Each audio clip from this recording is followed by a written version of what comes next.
Bila hati terasa berat, tak seorang pun mengerti bebanku.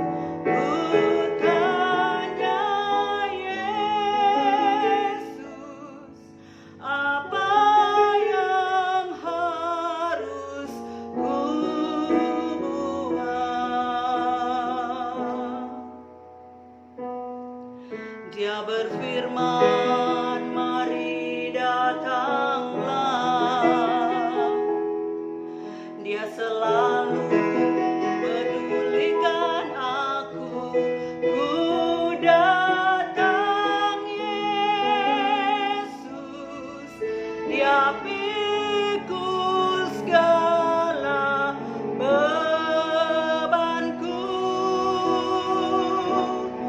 Sujud di altarnya, ku bawa hidupku.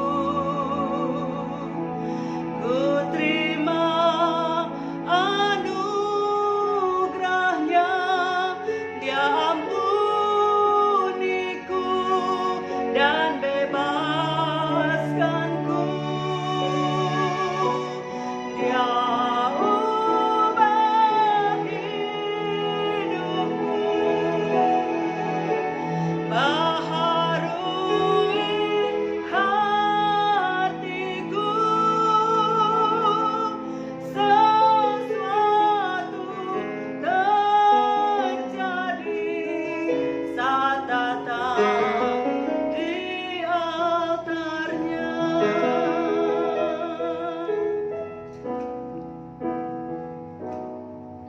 Bila hati terasa berat, tak seorang pun mengerti bebanku. Ku tanya Yesus, apa yang harus ku buat?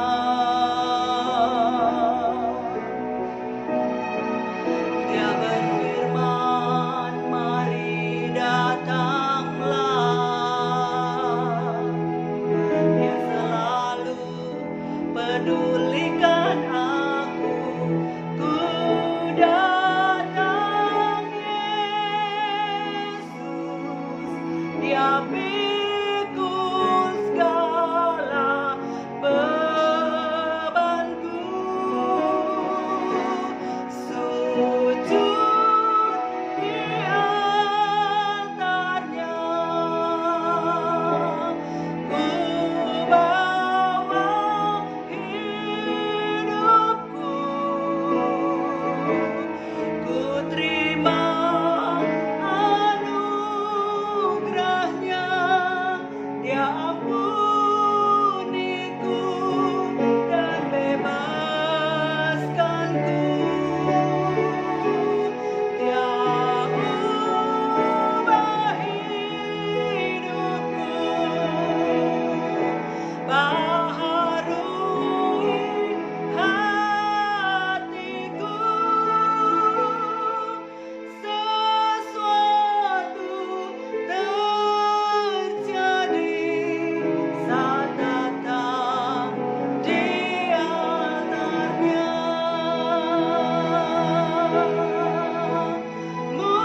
Mujizat terjadi, kesembuhan terjadi saat datang di altarnya.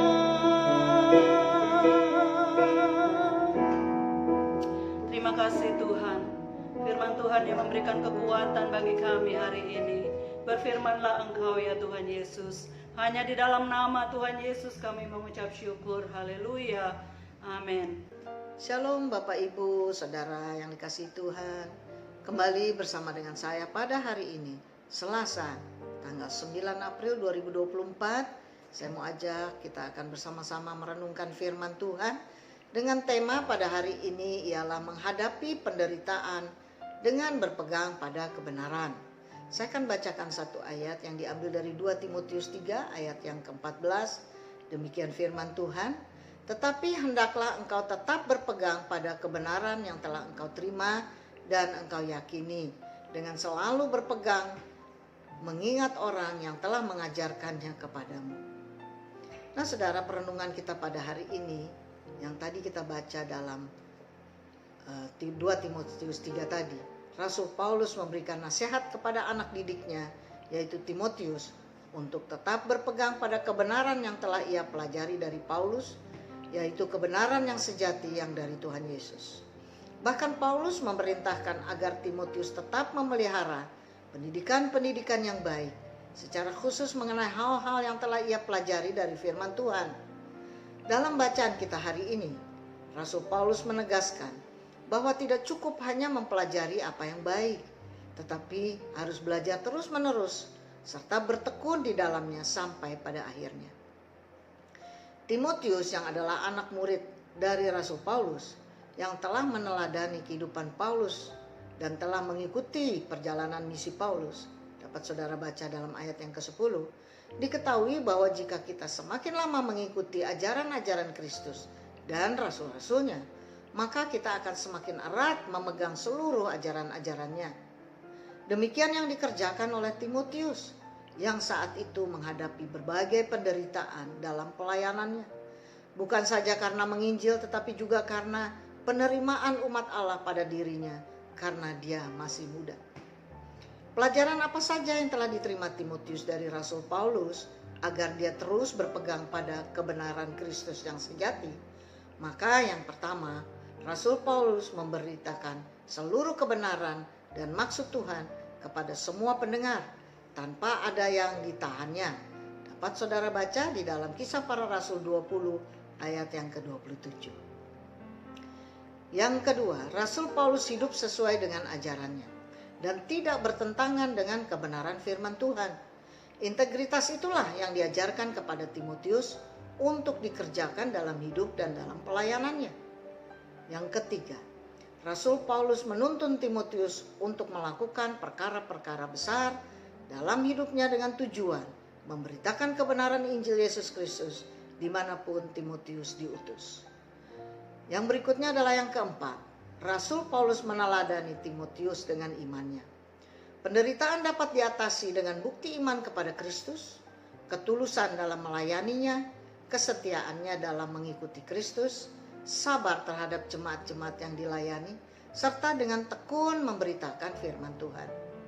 Berikutnya yang kelima, Timotius telah ikut menderita ketika Rasul Paulus dianiaya karena berbuat baik. Dapat saudara baca di dalam ayat yang ke-11.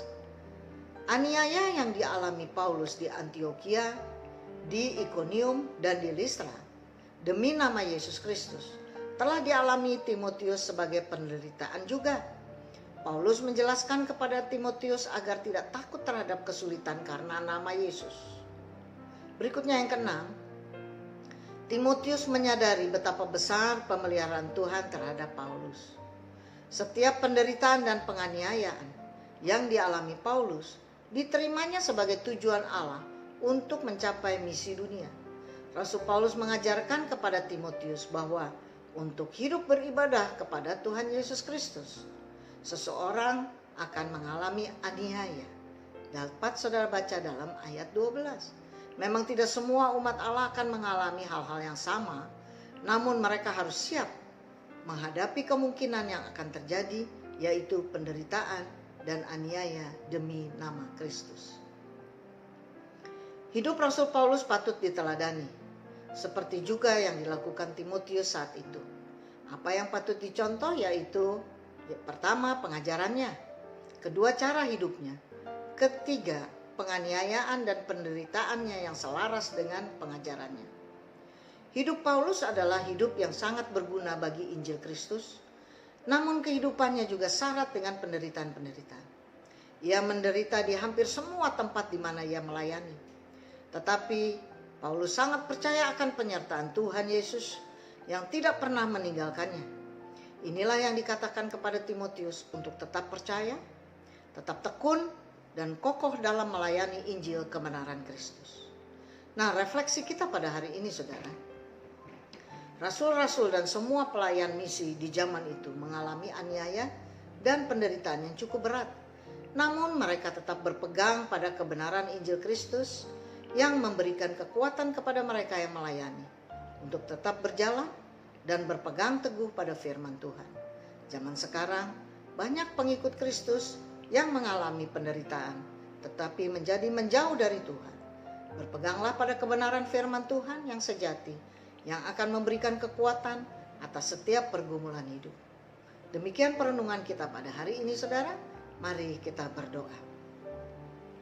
Bapa dalam sorga, dalam nama Tuhan Yesus Kristus, kami bersyukur, berterima kasih untuk perenungan pada hari ini yang memberikan pemahaman bahwa dalam mengikut Kristus, kami harus siap mengalami aniaya, mengalami penderitaan, bahkan pergumulan hidup. Tetapi jika kami terus berpegang pada kebenaran firman Tuhan, maka kami akan terus mengalami penyertaan dan kekuatan yang dari Tuhan untuk mendalami dan untuk terus diberkati oleh firman-Mu dalam menjalankan aniaya maupun pergumulan hidup. Terima kasih Bapa, sepanjang hari ini kami mau serahkan dalam tangan Tuhan. Kiranya Engkau sertai kami, menuntun kami. Sepanjang hari ini kami boleh terus belajar oleh kebenaran firman Tuhan. Di dalam nama Yesus Kristus kami sudah berdoa dan bersyukur kepadamu. Haleluya. Amin.